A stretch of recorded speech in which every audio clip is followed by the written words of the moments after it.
Hoy no has llegado aclo por casualidad, has sido convocado por el propósito eterno de Dios para este tiempo específico. Hay temporadas en las que el cielo guarda silencio, pero hay otras en las que el cielo espera que te hables. Hay momentos en los que Dios acta soberanamente. Hay momentos en los que él se mueve solo cuando su pueblo se atreve a abrir la boca con autoridad. Este es uno de esos momentos. No estás enfrentando simples circunstancias, estás parado frente a una oportunidad espiritual. Lo que declares hoy no solo afecta tu estado emocional, afecta tu atmósfera, afecta tu futuro y afecta las puertas que se abran mañana. Porque la oración no es un acto religioso, es un instrumento legal en el mundo espiritual. Cuando oras no estás pidiendo permiso, estás activando promesas. Cuando oras no estás repitiendo palabras, estás emitiendo decretos que sacuden dimensions invisibles. Hoy aprendes que no todo se resuelve con lágrimas. Hay batallas que se ganan con voz, con fe y con alineación divina. La oración diaria no es una rutina espiritual, es una declaración de gobierno sobre el tiempo. Cada día que te levantas y decides orar, estás diciendo este día no será dirigido por el caos, ni por el miedo, ni por la incertidumbre, sino por el propósito de Dios. El tiempo es una de las dimensiones más poderosas creadas por Dios y cuando tú oras diariamente, tomas posición espiritual de ese tiempo antes de que las circunstancias intenten dominarlo. La mayoría de las personas reaccionan al día. El creyente con entendimiento lo establece. La oración no es una reacción emocional ante los problemas, es una acción estratégica antes de que los problemas se manifiesten. Cuando oras cada día, estás entrenando tu espíritu para gobernar en lugar de sobrevivir. No estás entrando al día como víctima, sino como administrador del cielo en la tierra. Cada palabra que pronuncias con fe se convierte en una orden espiritual que alinea eventos, personas y oportunidades. El mundo espiritual responde al lenguaje de autoridad, no al lenguaje de desesperación. Por eso la oración diaria no debe ser una repetición mecánica, sino una afirmación consciente de quién eres y bajo qué gobierno caminas. La autoridad espiritual no se improvisa, se construye en la constancia. Hay personas que oran solo cuando algo se rompe, pero los que caminan en autoridad oran para que nada se rompa, porque entienden que el futuro no se adivina, se decreta. La oración diaria te posiciona como un participante activo en el desarrollo de tu historia. No estás esperando que la suerte te alcance. Estás preparando el terreno para que la voluntad de Dios se manifieste. Cuando te oras sobre tu día, tu mente se alinea, tu espíritu se fortalece y tu percepción se afina. Empiezas a discernir lo que antes ignorabas. Lo que antes te atrapaba emocionalmente ahora lo ves con perspectiva espiritual. La oración diaria te da dominio propio porque te recuerda quién tiene el control real. No es la economía, no es el diagnóstico. No es la escasez, es Dios obrando a través de tu obediencia. Además, la oración diaria no solo establece autoridad personal, establece autoridad territorial. El ambiente cambia cuando una persona decide orar con intención. Hogares cambian, trabajos cambian. Relaciones cambian no porque las personas se vuelven perfectas, sino porque la atmósfera se vuelve diferente. Donde hay oración consistente, hay gobierno espiritual activo. Donde hay gobierno espiritual activo, el desorden pierde poder. El enemigo no teme la persona que ora ocasionalmente, teme la que ora todos los días con conciencia de su posición. Porque la constancia crea resistencia espiritual.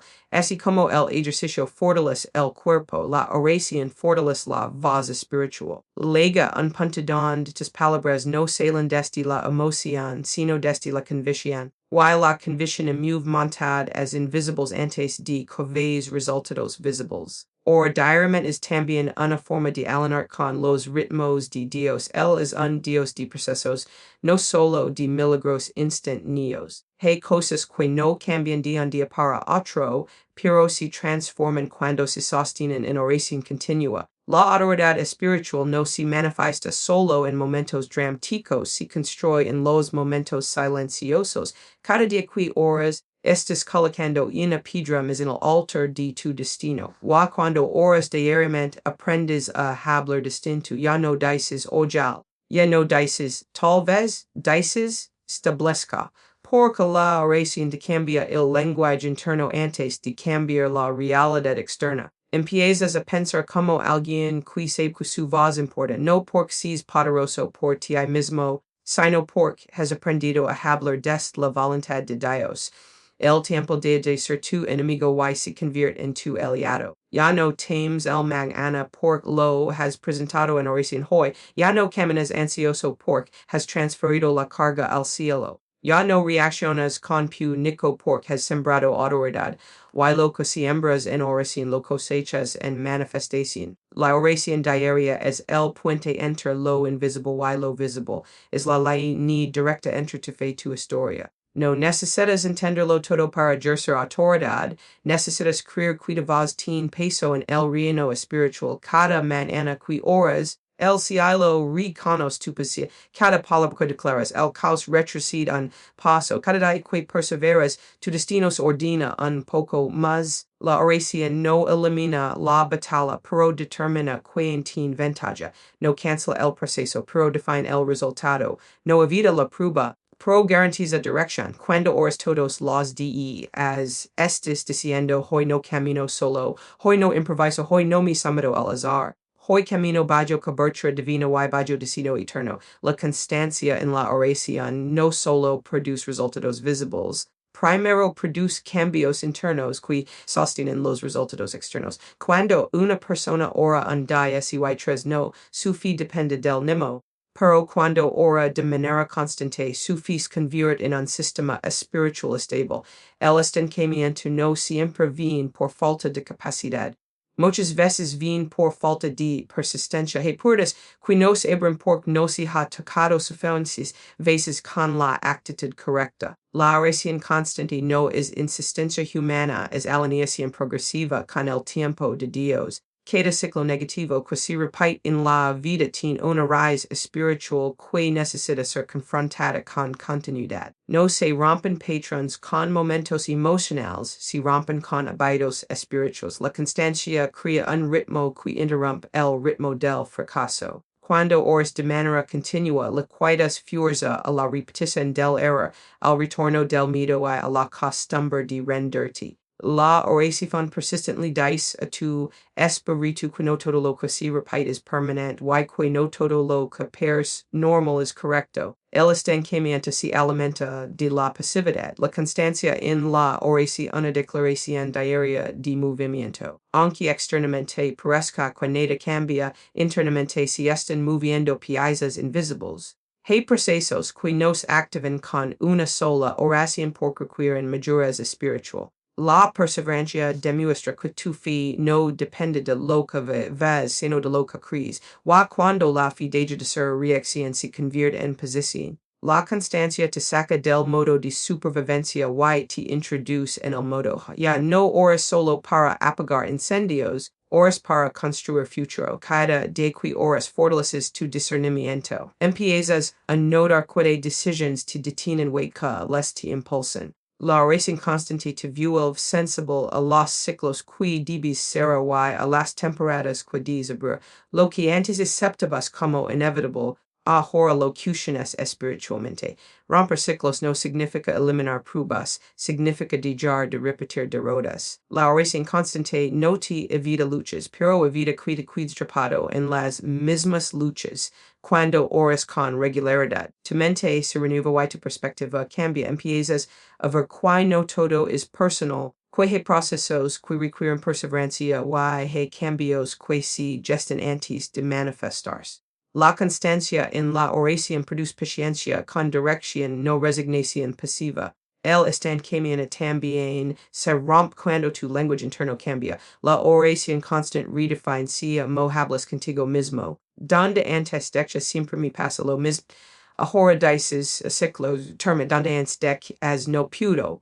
Ahora dices Estoy en proceso, por la oración no solo habla con Dios, también reeduca tu identidad. Empiezas a ver como alguien en movimiento y no como alguien atrapado. Además, la constancia crea resistencia espiritual. El cansancio no desaparece, pero pierde autoridad. La frustración no se va, pero deja de gobernar. Cuando oras constantemente, tu espíritu aprende a mantenerse firme incluso cuando no hay señales inmediatas. Eso rompe el ciclo de render justo antes del cambio. Muchos ciclos se mantienen porque la persona se detiene un paso antes del avance. La oración constante te enseña a permanecer cuando tu emoción cuellar. Hay ciclos que vienen por herencia, otros por decisiones y otros por temporadas mal interpretadas. La oración persistente permite identificar cuáles kill. No todo ciclo es enemigo, algunos son entrenamiento. Pero la constancia te da la sabiduría para saber que endo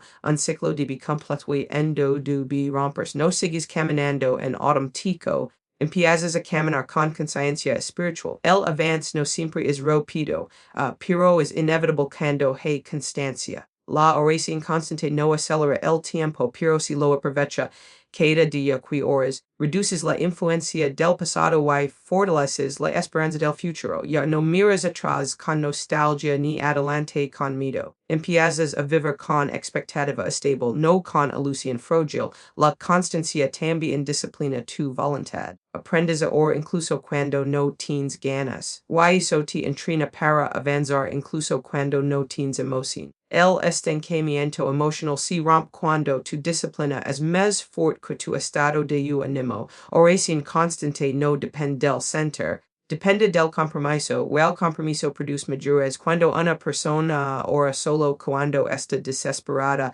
vive en ciclos de crisis. Cuando ora constantemente, vive en ciclos de preparación. La diferencia no es el problema, es la postura. La oración persistente coloca en una posición de anticipación espiritual. Ya no esperas que algo se rompa para buscar a Dios. Buscas a Dios para que todo se ordene. Así, los ciclos de fracaso se convierten en ciclos de aprendizaje. Los ciclos de pie en ciclos de restauración, y los ciclos de confusión en ciclos de claridad, no porque la vida se vuelva fácil, sino porque la constancia en la oración te vuelve estable, y cuando te eres estable, tu camino también comienza a ordenarse. La palabra hablada en oración no es sonido vacío, es energía espiritual dirigida con intención. Cuando oras en silencio, Dios te escucha. Pero cuando oras con voz, el mundo espiritual responde, porque realidades que no se mueven solo con pensamiento, se mueven con declaración. La fe que no se verbaliza se queda interna, pero la fe que se habla se convierte en dirección. Cada vez que abres tu boca en oración, estás trazando una ruta invisible que tus circunstancias terminan siguiendo. Dios crea el universo con palabras, no con ideas, y él no pensa la luz. La dijo. Es mismo principio espiritual opera cuando oras con entendimiento. No se trata de hablar mucho, se trata de hablar con alineación. La palabra hablada es un puente entre lo que crees y lo que verás. Por eso el enemigo no pelea tanto contra tu fe interna, sino contra tu voz externa. Porque sabe que una fe muda es una fe limitada, pero una fe que se expresa se vuelve legisladora en el ámbito espiritual. Cuando declaras en oración, no estás informando a Dios, estás confrontando sistemas invisibles. Hay opresiones que no se rompen con lágrimas, se rompen con decretos. Hay cargas que no se quitan con pensamientos positivos, se quitan con palabras ungidas. La palabra hablada no es emoción, es autoridad en forma de sonido. Por eso la escritura no dice que la fe viene por pensar, sino por oír. Incluso tu necesitas or lo que estés creyendo para que tu espíritu se fortalezca. La oración hablada activa procesos invisibles porque el mundo espiritual se rige por principios de gobierno. Haz como en la tierra los contratos se validan con palabras, en el cielo las asignaciones se activan con declaraciones. Cuando dices declaro, no estás siendo simbólico, estás estableciendo una posición. Tu voz se convierte en una love que abre dimensiones que estaban cerradas por el silencio. Muchos quieren cambios visibles sin confrontar realidades invisibles, pero la palabra hablada entre tantas manos no ligan.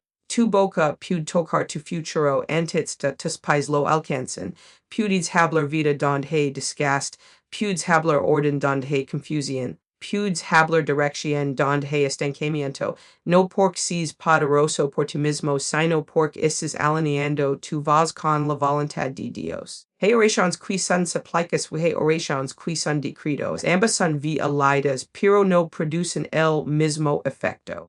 Las aplica reconoce necesidad el decreto reconoce autoridad delegada. Cuando aprendes a orar declarando. Dejas de ver a Dios solo como auxilio y empiezas a verlo como respaldo. Y no dices, a ver si algo cambia. Dices esto si estamos conforme al propósito de Dios. Y cambio de lenguaje produce un cambio de postura espiritual. La palabra hablada también reduce tu mente. Mientras más declaras verdad, menos espacio tiene la mentira. Mientras más confiesas promesas, menos control tiene el miedo. Tu boca se convierte en un filtro que selecciona que pensamientos se pueden y que les van. Porque lo que dices repetidamente termina convirtiéndose en lo que crees profundamente. Y lo que crees profundamente termina definiendo si mo act as diariamente activar procesos invisibles, no su significa que todo cambia de inmediato. Significa que algo empieza a moverse aunque no lo ves. Así como una semilla trabaja bajo la tierra antes de brotar. La palabra hablada trabaja en dimensiones que no percibes. Hay personas que abandonan la oración hablada porque no ven resultados rápidos, sin entender que el movimiento ya comienza en lo invisible, no todo lo que se activa se manifiesta de forma instantánea. Pero todo lo que se declara entra en proceso. Cuando oras hablando, también estableces límites espirituales. Tu palabra no solo crea, también delimita, puedes declarar que no tiene permiso para cuidarse en tu vida, puedes ser puertas al desánimo, a la confusión y a la repetición de errores. No porque controls todo, sino porque decides no normalizar lo que Dios no diseñó. La palabra hablada en oración es una línea espiritual que separa lo que aceptas de lo que rechazas. La palabra hablada alinea lo emocional con muchas veces tu alma ve en una dirección y tu fe en otra. Cuando hablas en oración, ones esas dos dimensiones, tu man escucha tu fe y tu fe dirige tu emoción. Ya no oras solo desde lo que sientes, oras desde lo que sabes. Y eso produce estabilidad interior antes de producir transformación exterior. Hay procesos invisibles que se activan solo cuando hay persistencia en la palabra. No basta con decirlo una vez. Hay que sostenerlo hasta que lo invisible se vuelva visible. La repetición no es incredulidad, es insistencia en el destino. Cada vez que declaras lo mismo con fe, refuerzas la estructura espiritual de tu expectativa. No es repitiendo por duda. Estás reafirmando por convicción. La oración hablada también cambia tu relación con el tiempo. Dejas de ver el futuro como una amenaza y empiezas a verlo como una promesa en construcción. Porque lo has tocado con palabras antes de tocarlo con experiencias. Tu voz liga primero, tu vida la liga después, y cuando tu vida liga. El terreno ya está preparado por lo que dijiste en oración. Es lo invisible se ordena, lo espiritual se activa y lo natural se alinea. No porque la palabra se modifica, sino porque la palabra es el vehículo del espíritu. Cuando oras hablando, no estás improvisando sonidos, estás enviando instrucciones al caos, estás sembrando dirección en el desorden y es participando activamente en la manifestación del propósito de Dios en tu historia. La oración correcta no solo pide cambios, produce reordenamiento. Hay cosas en la vida que no están rotas, están fuera de lugar. No todo lo que dual necesita ser eliminado. Algunas cosas necesitan ser reposicionadas. La oración correcta no es la que habla desde la confusión, sino la que nace desde la alineación. Cuando oras con entendimiento, no solo buscas alivio, buscas estructura. Donde hay estructura espiritual, el caos pierde influencia. El desorden no siempre se nota por fuera, muchas veces comienza por dentro. Pensamientos dispersos. emoción sin dirección, decision sin claridad. La oración correcta entra en es territorio interno y empieza a poner cada cosa en su sitio. Lo que estaba dominando sin tener directo comienza a perder fuerza. Lo que estaba olvidado y debía ser prioridad vuelve a ocupar su lugar. Orar correctamente no es hablar bonito, es hablar conforme al diseño de Dios. Hay personas que oran mucho, pero no oran con dirección. La oración correcta no se trata de cantidad, se trata de enfoque. Cuando la oración se alinea con la voluntad de Dios, tu vida empieza a alinearse con la voluntad de Dios, no porque todo cambie de inmediato, sino porque todo empieza a moverse hacia su lugar correcto. El reordenamiento no siempre es sin modo, pero siempre es necesario, porque no se puede construir avance sobre desorden interno. La oración correcta también reordena relaciones. Empiezas a ver con claridad quien suma, quien distrae y quien ya cumple su ciclo. No desde el rechazo, sino desde la madurez. El desorden relacional produce agotamiento espiritual, pero cuando oras con intención, Dios te incita a colocar la límites donde antes había confusión y a establecer vínculos donde antes había aislamiento. El orden trae paz y la paz trae discernimiento. Reordenar no es destruir, es restaurar la función original. Cuando oras correctamente, no pides una vida nueva, pides que tu vida vuelva a su deseo. Muchas crisis no vienen para acabar contigo, vienen para reposicionar. La oración correcta te permite interpretar el proceso sin perder en la prueba. En lugar de preguntar por qué pasa, empiezas a preguntar para qué serve. Y esa sola pregunta cambia tu postura espiritual. El desorden también se manifiesta en prioridades mal ubicadas. Dar más valor a lo urgente que a lo importante. Atender más a lo externo que lo interno. La oración correcta reconfigura tu escala de valores. Empiezas a invertir tiempo donde antes solo reaccionabas. Empiezas a proteger lo que antes descuidabas. Porque la oración no solo habla con Dios, también organiza tu agenda, tu enfoque y tu energía. Cuando hay desorden, hay desgaste. Cuando hay orden, hay fluidez. La oración correcta elimina la fricción innecesaria. No porque desaparezcan los ruidos, sino porque ahora sabes por dónde caminar. El reordenamiento espiritual no es un evento emocional, es un proceso consciente. Cada vez que oras correctamente, estás sacando algo de su lugar incorrecto y llevándolo a su lugar correcto. Eso, aunque parezca invisible, cambia la dirección de tu historia. Hay ris que no prosperan porque están mal alineadas. Talento sin dirección, fe sin disciplina, deseo sin estructura. La oración correcta en esas piezas. Lo que estaba separado comienza a trabajar junto.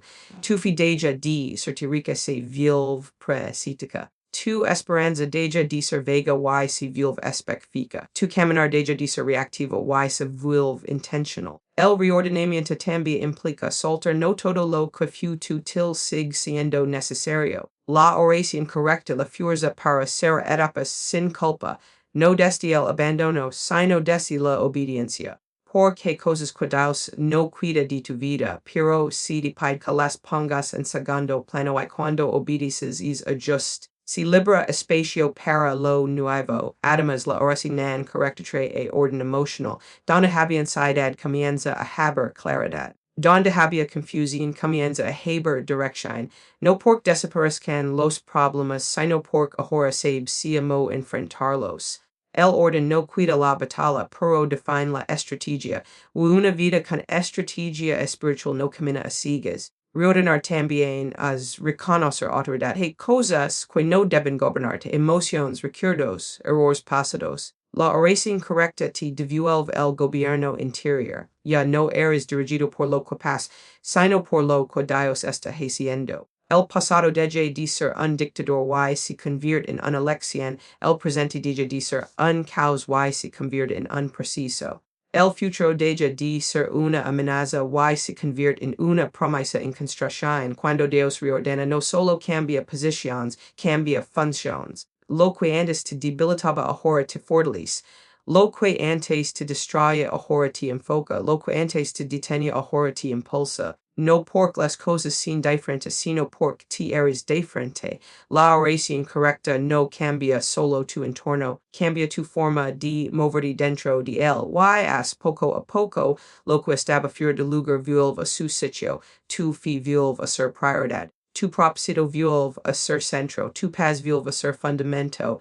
El desorden pierde poder cuando al inicio. La alanición se construye cuando la oración deja de ser un escape se convierte en una herramienta de gobierno espiritual. Orar no es solo hablar con Dios, es participar con él. Cuando oras, no estás delegando tu responsabilidad, estás asumiendo tu posición. Dios tiene planes para la tierra, pero los ejecuta a través de personas que deciden alinearse con esos planes. La oración no es una retirada espiritual del mundo, es una intervención directa en él. Cada vez que oras con entendimiento, te conviertes en un colaborador activo del propósito divino. Hay una diferencia entre esperar que Dios haga algo y caminar con Dios para que algo se haga. La oración no es pasividad, es cooperación. No es resignación, es sociedad espiritual. Cuando oras, no le dices a Dios que hacer, te dispones para hacer lo que ella dice. En ese intercambio tu voluntad se va moldeando hasta coincidir con la suya. La oración no cambia a Dios,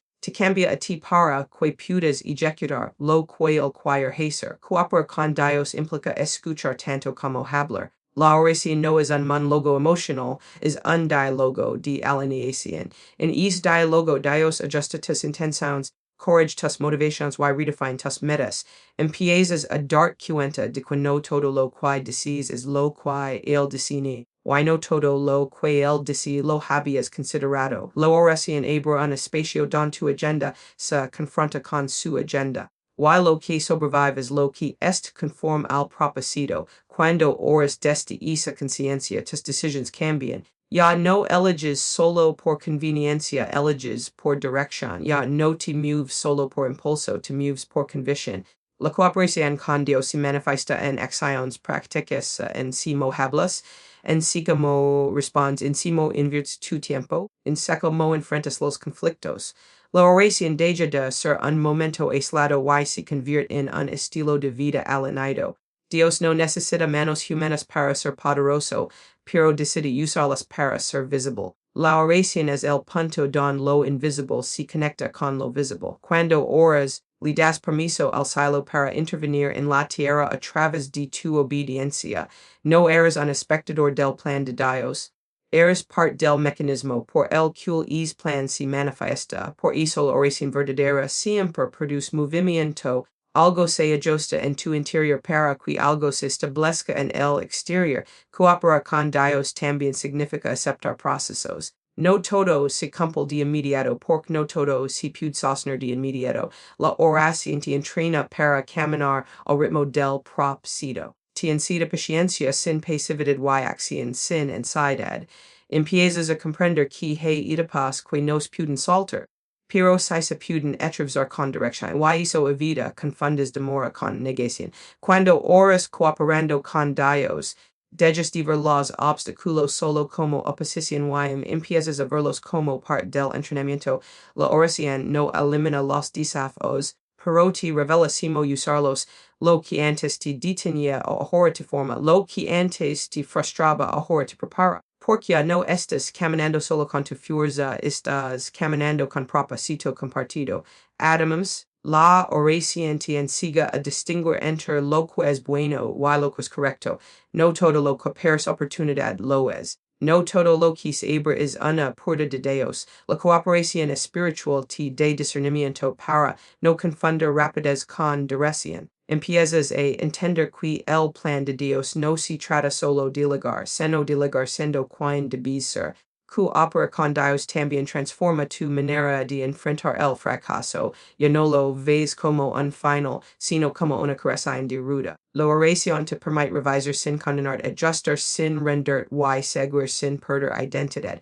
Porque sabes que no estás improvisando tu camino, estás aprendiendo a caminar dentro de un deseo mayor que ti. Cuando oras con esta perspectiva tu fe madura. Ya no dependes de emociones intensas para sentirte cerca de Dios. Tu relación se vuelve estable, To compromiso se vuelve profundo y tu obediencia se vuelve natural. La oración deja de ser un refugio temporal y se convierte en una plataforma de dirección permanente.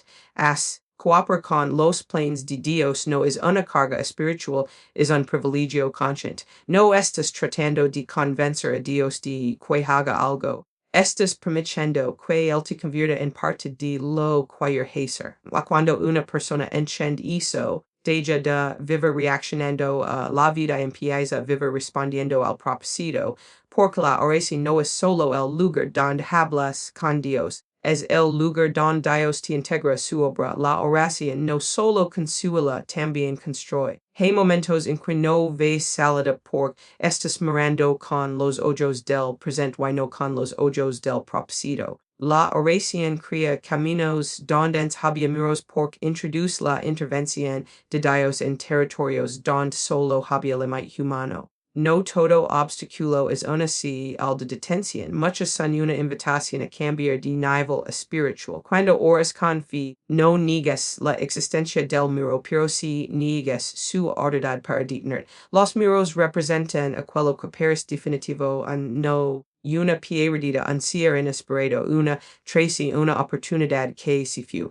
Humanamente, el muro se interpreta como final espiritualmente. El muro puede ser un punto de redirección. La oración te permite ver que Dios no solo abre puertas, también redesega rutas. Lo que no se pudo atravesar se puede rodear, y lo que no se pudo evitar se puede transformar. La oración no borra la dificultad, pero revela alternativas que antes no veías. Cuando oras, tu percepción se expande. Empiezas a entender que el problema no siempre es el obstáculo, sino la forma en que lo estás enfrentando. Hay muros que existen porque estás insistiendo en pasar por un lugar cuyo no es tu camino. La oración no solo pide que el muro caiga, pregunta hacia donde debes caminar ahora. Y muchas veces el verdadero milagro no es que el muro desaparezca, sino que te descubres un nuevo sendero. Los caminos que Dios crea no siempre son evidentes. No aparecen como autopistas abiertas, aparecen como pequeñas instrucciones de decisión diferente, una conversación necesaria. Un paso que antes no considerabas. La oración afina tu oído para reconocer esas señales. Lo que antes parecía confusión comienza a tomar forma. Donde antes había bloqueo comienza a haber movimiento, porque el cielo no trabaja solo con lo espectacular, también trabaja con lo estratégico. Además, la oración rompe la rigidez interior. Hay muros externos se mantienen porque hay muros internos que nos han caído. Miedo, orgullo, culpa, rencor, inseguridad. Cuando oras, Dios no solo trabaja con la situación, trabaja contigo. Te vuelve flexible, te vuelve enseñable, te vuelve disponible para nuevas direcciones. Y cuando te cambias por dentro, el camino se abre por fuera. Crear caminos también implica aprender a avanzar sin tener todo claro. La oración no siempre te muestra el mapa completo. Muchas veces solo te da el siguiente paso. Y ese paso, aunque pequeño, es suficiente para empezar a mover.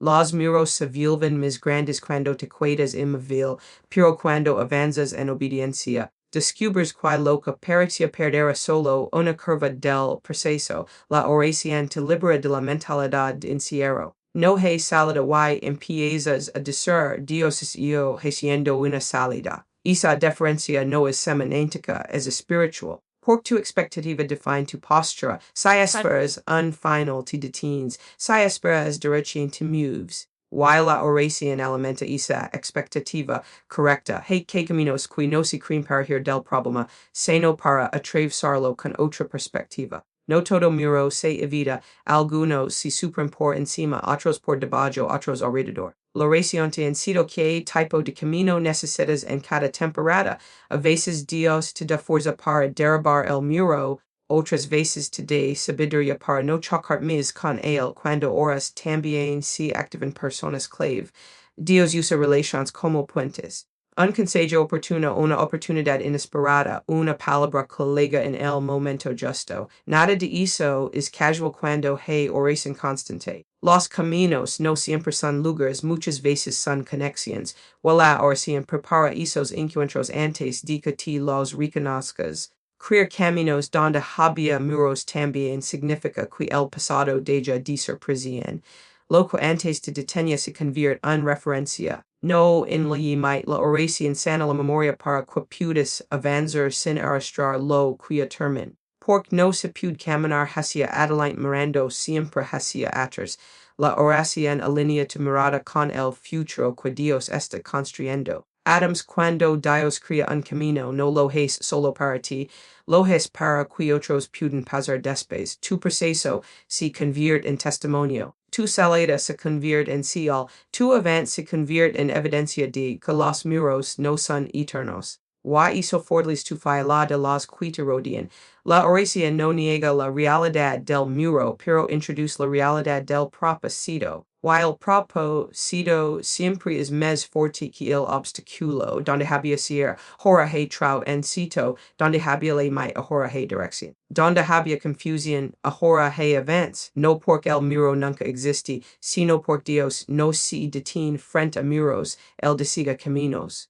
Y cuando te oras aprendes a caminar por donde antes solo veías paredes. La restauración no comienza cuando todo se arregla por fuera, comienza cuando la fe se activa por dentro y se expresa con la boca.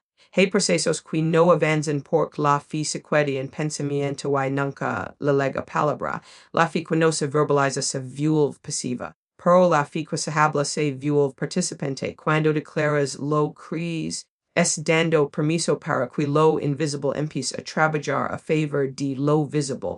La restauración no es solo una obra de Dios, es una obra que responde a una fe que se atreve a hablar. Muchas personas esperan sentirse restauradas para hablar con esperanza, cuando en realidad la esperanza hablada es la que inicia la restauración. Lo que dices revela lo que estés esperando. Si tu lenguaje sigue atado a la perdida, tu interior sigue atado a la herida. Pero cuando empiezas a declarar vida sobre lo que fue dañado, algo se reordena primero en tu espíritu. No es negando lo capaz, estás afirmando que no será lo que te defina. La fe verbalizada es una semilla. No se nota de inmediato, pero empieza a trabajar bajo la superficie. Hay rías rotas que no se reconstruyen solo con tiempo, sino con palabras correctas. La fe hablada le da dirección al proceso. No permites que la herida tenga la misma palabra, permites que la promesa la tenga. Y eso cambia la narrativa íntima a proceso de sanidad. La restauración no es volver al pasado, es construir algo nuevo con lo que quede. Pero para que eso ocurra, primero debes cambiar la forma en que hablas de lo que se rompe. Si sigues diciendo, estoy no serve, tu fe se queda estancada en el daño, pero si empiezas a decir, Dios está reconstruyendo, tu espíritu empieza a alinearse con una obra en curso. La fe hablada no es optimismo vacío, es expectativa basada en propósito. Cuando verbalizas tu fe, también rompes el acuerdo con la derrota. Hay palabras que funcionan como contratos espirituales. Siempre me pasa. Nunca cambia, no hay solución cada una de esas frases refuerza la reina. La restauración comienza cuando rompes esos acuerdos con declaraciones distintas, no porque ignores la realidad, sino porque decides no renderte a ella. La fe hablada establece un nuevo marco de referencia. Adams, la fe verbalizada restaura tu identidad antes de restaurar tu situación. Dejas de verte como alguien dado y empiezas a verte como alguien en proceso. Eso no es negocio, es transformación. Tu historia ya no es solo lo que perdiste, estás recuperando. Y esa forma de verte cambia si mo actas. Si mo decides y si mo esperas. Hay restauraciones que son progresivas. No vuelven de golpe, vuelven por partes. Cada parte necesita ser sostenida por fe hablada. Cuando declaras, refuerzas tu paciencia. Cuando declaras, fortaleces tu perseverancia.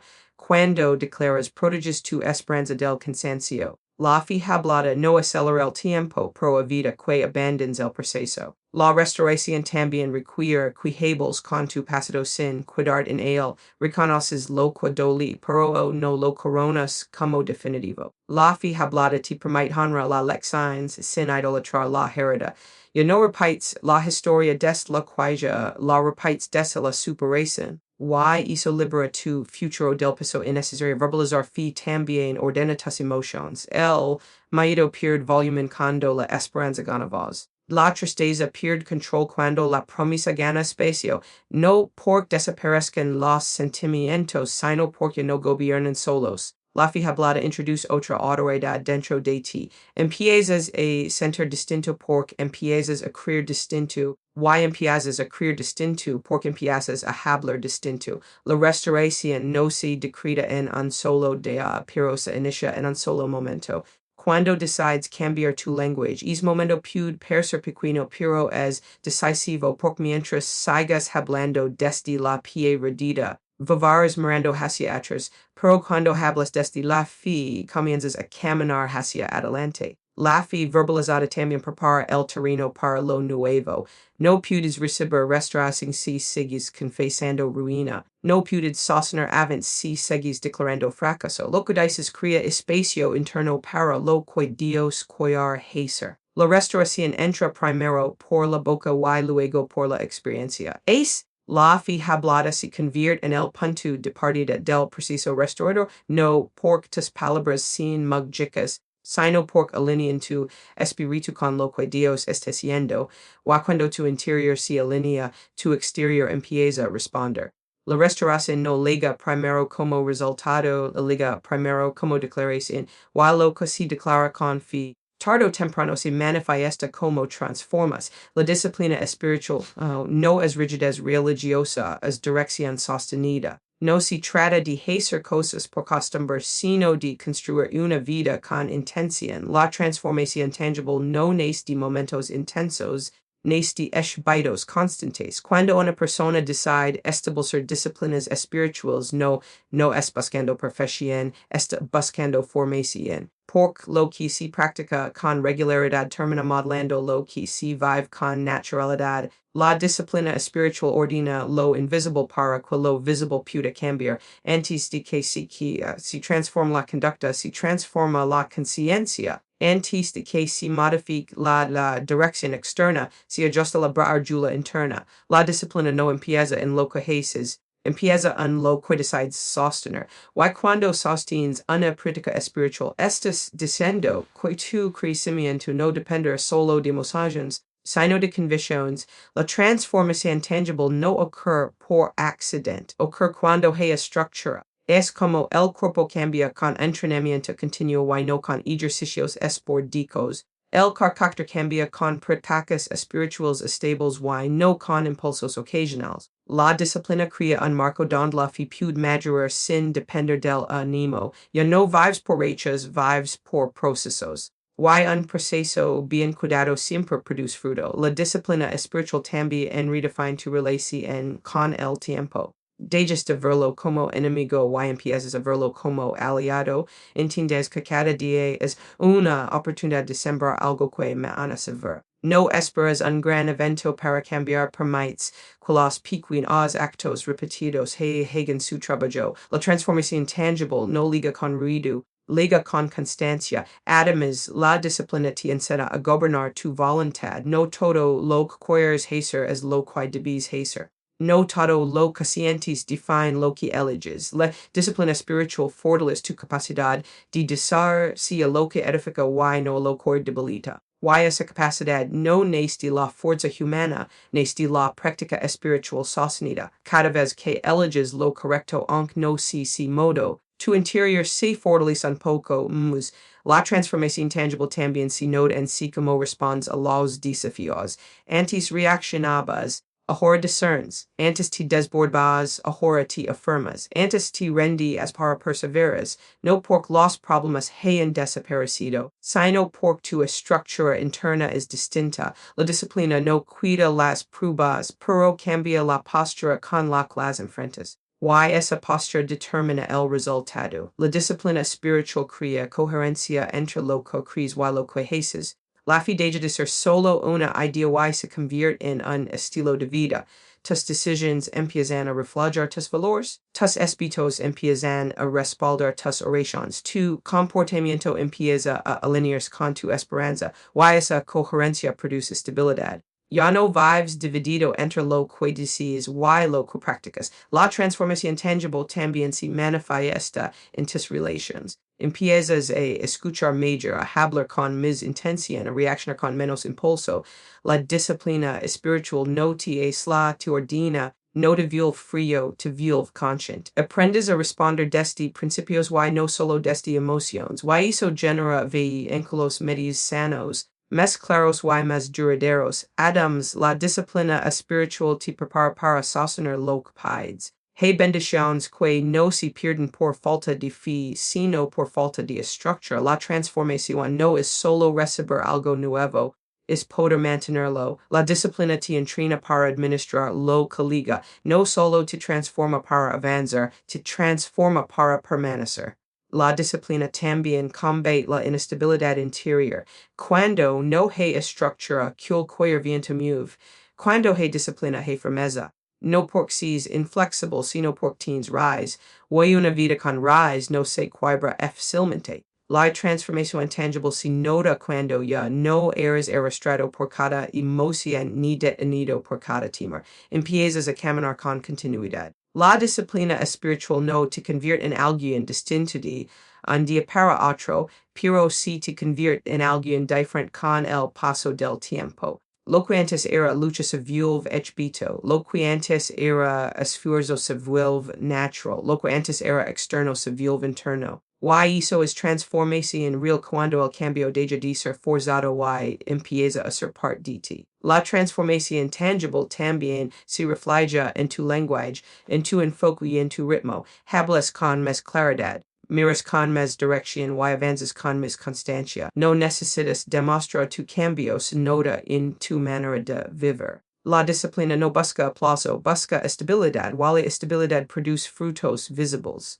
Así, la disciplina espiritual no es una carga añadida a tu vida, es una estructura que la sostiene. No te quita libertad, te da dirección. No te encierra, te ordena. Y cuando hay orden, hay avance. Cuando hay avance, hay transformación. No como teoría, sino como experiencia. Porque lo que se practica espiritualmente termina manifesta en dos naturalmente. Y una vida disciplinada en lo espiritual inevitablemente se convierte en una vida transformada en lo tangible.